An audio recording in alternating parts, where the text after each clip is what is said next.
In our Sunrise Smart Start, a man is recovering after being shot this morning. We're told by police on scene this happened just before 1:30 in the area of Curlew and Emerson Streets in Rochester. That man, around 40 years old, was brought to the hospital where he is expected to survive. No suspects are in custody as police continue their investigation. Happening today, the second monkeypox vaccine clinic for Monroe County opening its doors. This comes after the county health department announced nearly 600 doses of the vaccine would be available for distribution. Vaccines will only be given by appointment. Additionally, there are specific eligibility requirements. For more information on those requirements or to schedule an appointment, you can visit RochesterFirst.com. The Rochester Police Department will officially have a new police chief today. This amid heightened crime rates in the city and staffing shortages seen throughout the department. It will be the first time in nearly 2 years the city sees a permanent chief. Chief David Smith was sworn in as interim chief in October of 2021. He followed the resignation of former interim police chief Cynthia Harriet Sullivan. Smith has been with the force since 1992, and his confirmation is expected to come at 3:30 today. As the city sees yet another shooting already this morning, a local nonprofit doing their part to ensure kids in the city have a guiding hand. Being a victim of gun violence or seeing other serious crimes unfold in your community can have a harmful impact on people, especially teenagers. Primetime 585 is aiming to stop those tragedies from pushing young people to resort to crime as they get older. News 8's Jatira Marsh joins us now live to tell us more about their mission. Jatira. Just last week, we lost a 16-year-old in Rochester to gun violence, and at least 30 of the shootings that happened this year involved people between the ages of 3 and 18 years old. So Primetime is now providing guidance and mentorship through sports. Co-founder Karen Iglesias says they want to try to encourage young people to solve problems without resorting to crime. The organization is expanding their summer outreach camps to welcome younger age groups to keep them off the streets. The kids that I'm in the community talking to, they're telling me, Mrs. Iglesias, guess what? We smoke our first weed by the time we're 10. We've touched a gun before we were 11 or 12. I've seen it in my brother's room, or so. We had to start a little bit younger for prime time because we're realizing that we have to kind of give them more things to do. Primetime 585 urges youth going through violence to find mentors to support them. Reporting live in Rochester, Jatira Marsh, News 8.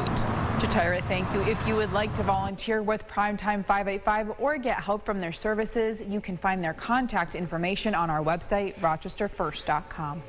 A beautiful morning for a walk, James. In the 60s it's going to be, and sunshine it looks like. I think so, yeah. Really nice day to kind of kick off the work week and maybe enjoy a nice trot or bike ride to start off the day and before you get going. We'll have temperatures this afternoon climbing into the upper 70s to around 80 degrees. The only real difference from today then over the past couple of days is we'll increase the clouds and we'll bring in a rain chance. Yes, that's right. An afternoon shower or thunderstorm will be possible, especially south of the Rochester, south of the Thruway, in the Finger Lakes. We'll talk about the rest of your week forecast. Take a look at the 8-day at the end of the show. Mel? All right, James, thank you. Taking a look at the roads this morning, still no accidents to report, thankfully. 390, 490, 590 are clear, and your commute into work should be smooth sailing. More than 100 young adults in Rochester's workforce development program taking part in a recruitment event yesterday for the police department. The department's recruitment team and workforce development unit says it takes a holistic long-term approach to find and grow a diverse group of young local people who want to one day serve their community as officers. We know that to win in this game and to get good people, we got to find that consistent person, that emotionally intelligent person, that person that can empathize with somebody in crisis. The police department is in need of applicants with more than 70 personnel openings at last check. The deadline to apply is this upcoming Friday, the 19th. The police exam takes place on September 17th. Still developing this morning, the Rochester Police Department is asking for the public's help searching for a missing vulnerable man. We're told 31-year-old Shane Wolf, who may be dealing with a mental health crisis, was last missing yesterday. Wolf is described as a white man with brown hair and brown eyes, roughly 5'3", weighing around 135 pounds. Police say he was last seen on Genesee Street in the city yesterday afternoon, wearing a red shirt, black shorts, and a dark backpack. He also has a tattoo on his arm that reads "Believe." Anyone with information is asked to call 911. Police in Rochester are investigating after the body of a woman was found inside a home on Townsend Street in the city Saturday night. Police have been unable to say what caused her death at this time, and very little details have been released. Of course, as we get more information, updates will be made available right here on air and online at rochesterfirst.com. And a Macedon man is recovering after he was thrown from his car in a serious crash in Palmyra Friday night. We're told 29-year-old John Briggs was traveling at an unsafe speed along Hydesville Road when he lost control of his car and crashed into an embankment head-on. The cause of this crash is still under investigation. A 66-year-old man is dead after swerving and hitting a car in the town of Leroy yesterday. We're told Dwayne Hamill of Warsaw was ejected from his car in the midst of this crash. He was pronounced dead a short while later at the hospital.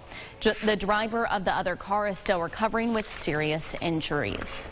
Staying safe on the roads is what this week is all about. Yesterday kicked off New York State's Speed Awareness Week. Law enforcement agencies will be increasing patrols today through next Sunday to target speeding on the roadways.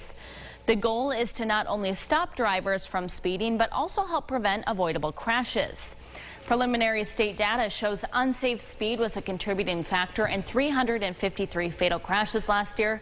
That is an 11% increase from 2020. Happening nationally, some sad news from the family of Anne H. The actress has been taken off life support and has died 1 week after a fiery crash in Los Angeles. She rose to fame back in the 90s during her time on the soap opera Another World. More recently, she was a contestant on Dancing with the Stars, She died at 53 years old. In other national news this morning, 3 people are recovering after being shot outside of Six Flags in Gurnee, Illinois last night. All 3 people, thankfully, are expected to survive.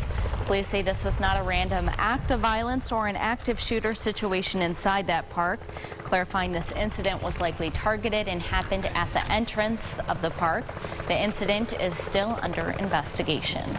Back here at home, Penfield High School's robotics team hosted its 3rd annual Grateful Red fundraiser this weekend. Each year, the team picks one charity to donate some of the money raised. This year, part of the proceeds went to the Ronald McDonald House. Attendees at the festival enjoyed some food and live music, all while supporting a good cause. They say the festival came to be because of one student's passion for music. And here is what some folks might be talking about at the water cooler this morning. Panda lovers, get ready for this one. A giant panda in China named Yang gave birth to twins late last week. The cubs, both boys, are in good health. This is the mother's 2nd birth. She gave birth to her first cub on August 7th back in 2020 when she became the youngest panda mother at the Quinling Giant Panda Research Center. Well, those little ones definitely do a turnaround from looking, not to be mean, but... That's Allie's way of saying that baby pandas are not cute. I mean, like, right, very new ones. I was like, wow. A little surprised. But they're such cute animals when they grow a little fur on them. Yeah, right. It takes them a while. I think pandas are notoriously small when they're born. One of the smallest bears, little tiny guys. I mean, smaller than that person's hand. Wow. And they eat a lot, and they grow nice and big. So, interesting story there. Everybody's talking about that today. Right? Everybody's sharing the pictures with their family and friends. Yeah, exactly. 80 degrees. We're bringing our little ones maybe to the playground. Just watch out for a shower or thunderstorm this afternoon. But a lot of the day is dry, and a lot of us get missed by those. So don't think it's a guarantee that you're going to get rain later today. Just to keep your eye out for those storms. Maybe have an umbrella handy just in case. Here's your 8-day forecast. For the rest of the week, next couple days will look the same. Tuesday, Wednesday, kind of that similar feel, but we see a little bit of a warm-up maybe kind of a return to that middle of summer, dog days of summer feel by the end of the week. All right, James, thank you so much for watching News 8 at Sunrise. Our next update is coming up in 30 minutes. CBS Mornings is next.